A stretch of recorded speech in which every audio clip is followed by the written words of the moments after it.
It's a weekend, so there shouldn't be as much background noise, but there will be some. So, as always, I do apologize.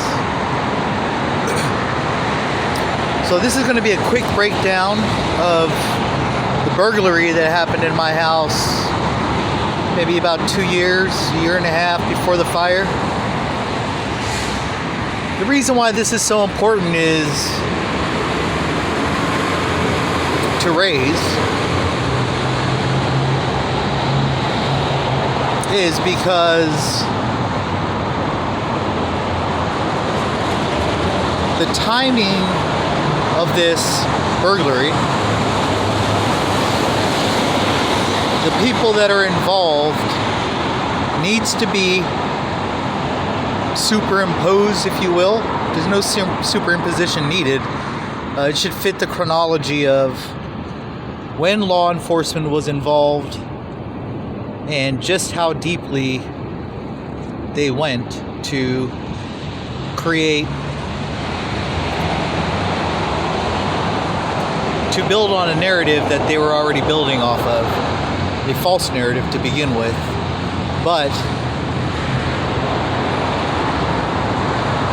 yeah, we'll just leave it at that. So we got David Wales.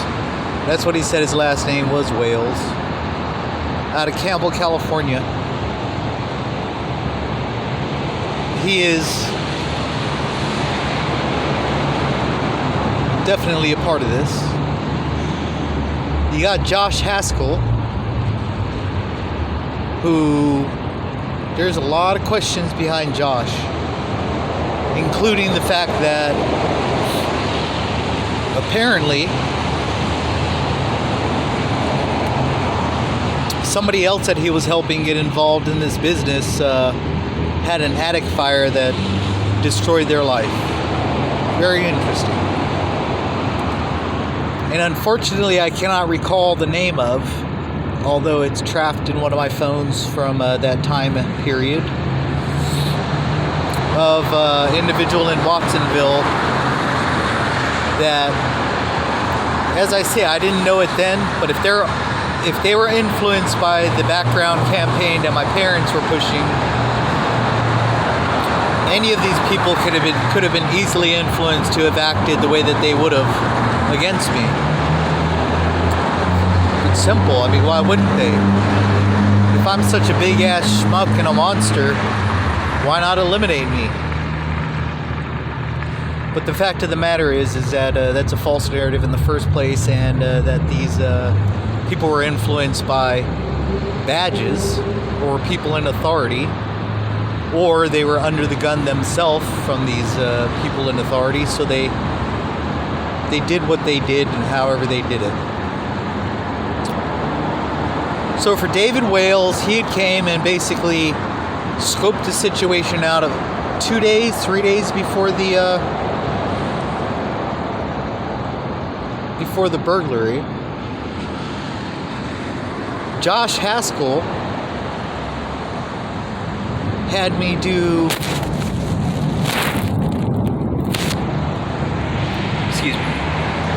I was doing a business meeting between Josh Haskell, myself, and another person in Watsonville. That meeting was completely legitimate. Everyone had cards. Everyone had authority as far as what the laws were at that time. This is before it went 100% legal. So it was under the, you would call it under the medical guidelines. I understand that those can be seen as gray areas for many people, but these were laws at the time. So understand that everybody was carded and everything was legal. I run off to San Jose, do what I need to do with Josh, run back to Watsonville, take care of completing the meeting.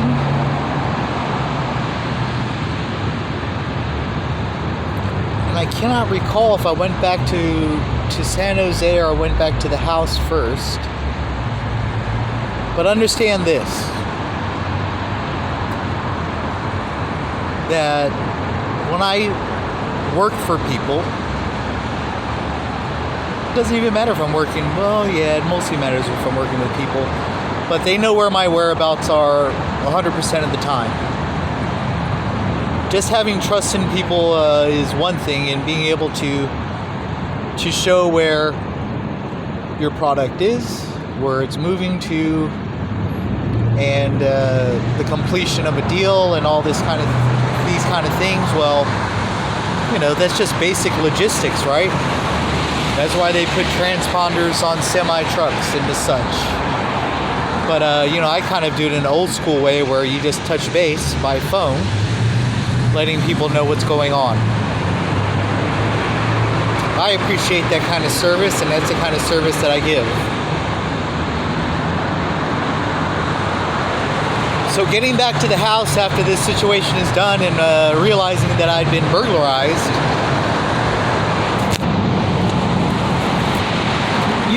you can call it naivety if you'd like, but there's no reason for me to believe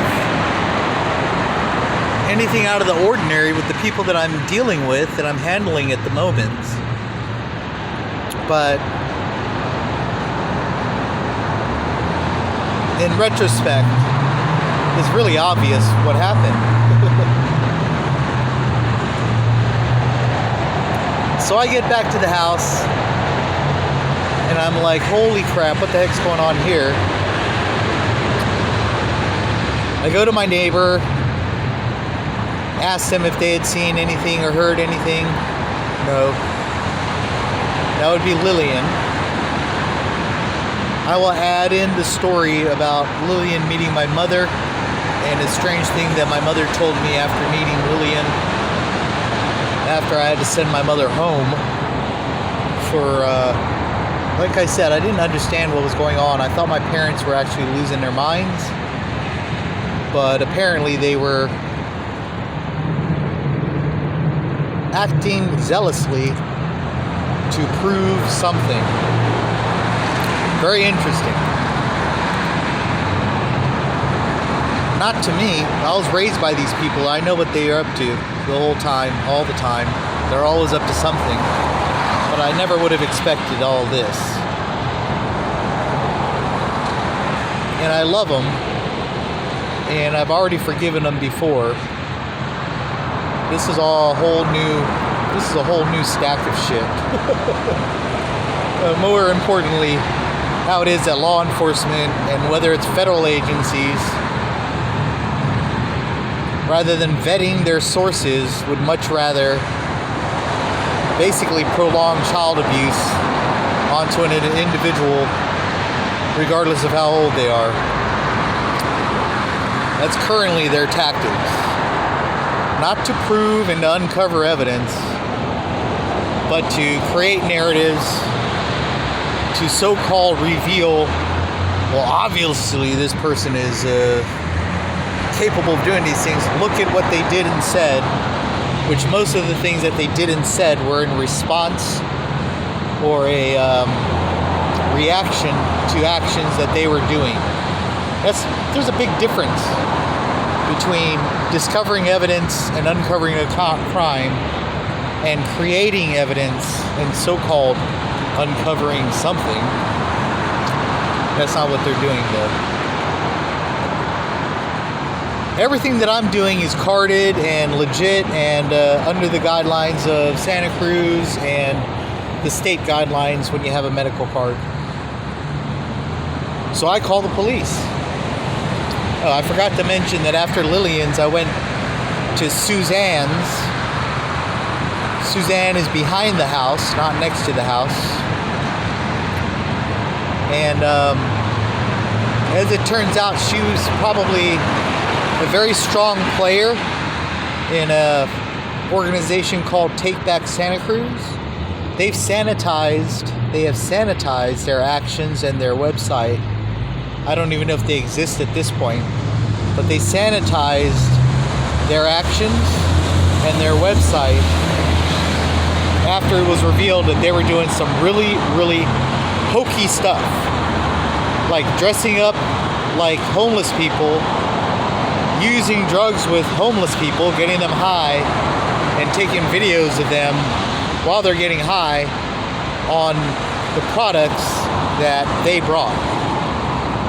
I understand that for undercover police officers, things like that, that's normal kind of activity. That shouldn't be normal activity for regular civilians, community members. That's absolutely intrusive. It's actually gross and disgusting behavior, because that person that they're targeting is a drug addict having a medical issue, and they're just using those videos to try to encourage the neighborhood to say, we can't handle this anymore. But if we had good law enforcement that were doing what they were supposed to be doing in the first place, there would be no need for the community to act in such a way. When you do a little bit more research about Take Back Santa Cruz, you'll find that the police chief at the time that Take Back Santa Cruz was really doing a lot of its terrible work was very, very tightly knitted with them. So let's get back to the story. Lillian and Suzanne, they don't know anything, supposedly. I call the police, let them know what's going on. I have the officer's card. I don't remember if it's Corey or Cody, but I'm quite certain I still have his card. I've kept a lot of that information because it's very important. Very, very strange, all these behaviors happening in this tight-knit community called Santa Cruz. And I'm like, okay, well, it looks like they entered through here, and this is the situation. And I catch this officer just meandering around my house, taking photos of all kinds of things that are absolutely unrelated to this crime. So I dismiss him. Please understand that I'd already dealt with Carmen Sue telling me that she was going to make sure, and she said it was the sheriff, but I understand she's the pediatrician of the area. She is the pediatrician of the area at that time for almost 20 years. So she has a lot of pull and authority in what she says. So I can only presume that she, in her hatred of me, would have,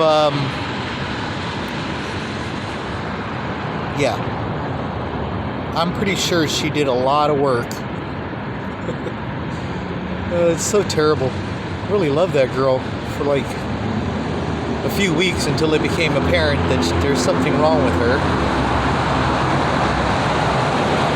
And of course she met my mother in person, and that's a whole different story. But the understanding the influence there would also be important to understand the chronology and who it is that's actually involved and where the power, the actual force was coming from in these actions. So I dismissed Cody or Corey or whatever the heck his name was. Told him thank him for his time. Thank you for your time, but you don't seem to be taking any photos of the footprints that I see, the air conditioner that was ripped out of the window, the entry point in which they entered the establishment. None of that was being documented by him. So I dismissed him, knowing in the back of my mind that I should be able to count on local police, right? But understand it was a gray area. There was a gray area while these laws were being changed and there were adjustments being made, but there were many gray areas. Also understand around this time there were big cartels, not just the Mexican cartels, that were coming in and they were abusing the Santa Cruz ordinances and putting up situations up in the hills of Santa Cruz where they were completely stripping the whole hills just to put up marijuana farms with men walking around with guns protecting them. So I understand that there were some concerns around that time, but what should have been more concerning for anybody would have been not me, but these other entities that were moving around me, that were actually organizing and how would you say, carrying out these kind of complex, very complex situations. So I dismissed the officer and asked him to leave the property. Appreciated his time. Didn't want to speak to him anymore because it was obvious that he was there for other reasons other than a burglary, which was what he was called for.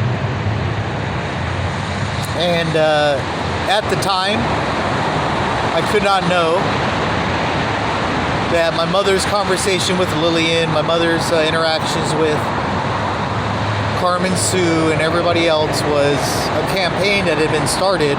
Understand, it wasn't until 2017 that I understood that there was a campaign against me by my family.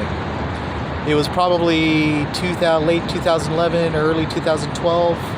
No, it must have been around summer of 2012 that this burglary occurred. The reason why I'm telling this story, and it may seem a little bit like it's bouncing around, is that the calls were made. These are all logged. It's all documented. When was law enforcement involved? Just how deeply were they willing to allow criminals to act criminally to further a narrative where they had no proof? They couldn't act on a narrative, so they wanted to create another situation to somehow or another get me stuck or locked up in the system. That's what's important. There's already an overflowing justice system. Already a criminal justice system, law enforcement that don't seem to not know how to do their damn jobs. Right? Uvalde. There's a lot of different, you have your own local story about how the cops don't seem to be doing a fucking thing. We all know this. We don't have to go to the big stories. You know it locally. And if you don't realize it, they're just holding you under their thumb. They'll give you just enough to make sure you understand that you need them, but they won't really help you. But you need us. You need us, law enforcement, even though we're not really doing anything to reduce crime at all. And it's because they've become lazy, apathetic, whatever their problem is. But it's definitely not because they're doing police work. That's not what they're doing. They are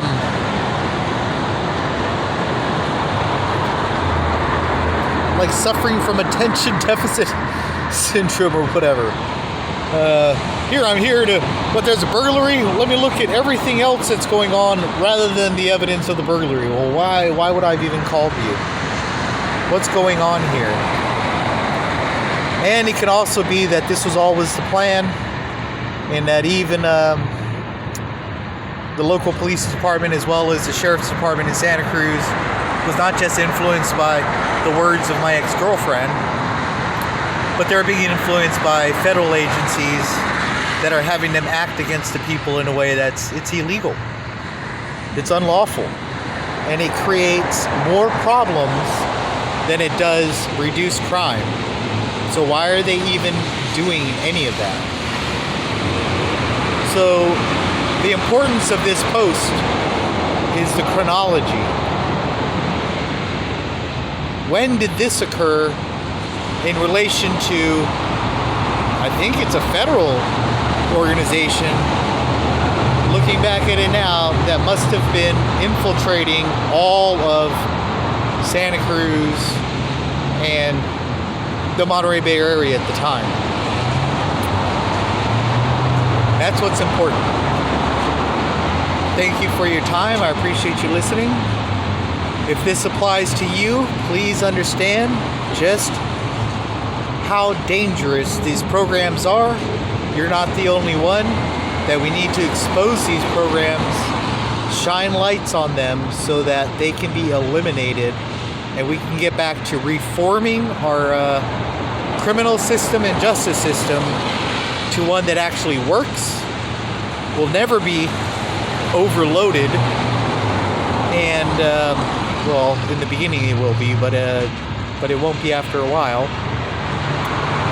And getting back to a healthy manner of community policing in a real way, not having you look at your neighbors and try to record everything they're doing, but remembering that your neighbor is your neighbor, and that if you need to talk to them about something that's going on because you're neighbors, you can do that because you already have a relationship with them, not intruded upon by law enforcement, federal agencies, governmental agencies, or anyone else, because those agencies don't need to get in between you and your neighbor or your family, right? That's happening too now. Let's understand what's going on. When somebody asks you to do something, ask what the intentions are behind it. Don't let them tell you a flashy story about why it's necessary for you to help your neighborhood when you can go talk to your neighbor yourself and figure things out that way, rather than having some sort of authority tell you, well, it's really important that you help us. This would greatly assist us. When was the last time you asked an officer, federal, state, sheriff, whoever, to come finish your shift at your job? When was the last time? It doesn't happen. That doesn't mean that community policing can't work. It's just that currently what they're doing is trying to turn us into East and West Germany. That's a big difference from community policing. It's also very fucking scary that these powerful organizations don't know shit about history or about precedence. But I know about precedence, and I know that this burglary was not random, that it was created, and that I doubt that it was the dumbass criminals that pulled it off, that it was because they were getting backing from either a federal, state, or governmental agency that was giving them protection while they acted to do such an act. Thank you for listening, and I do appreciate your time.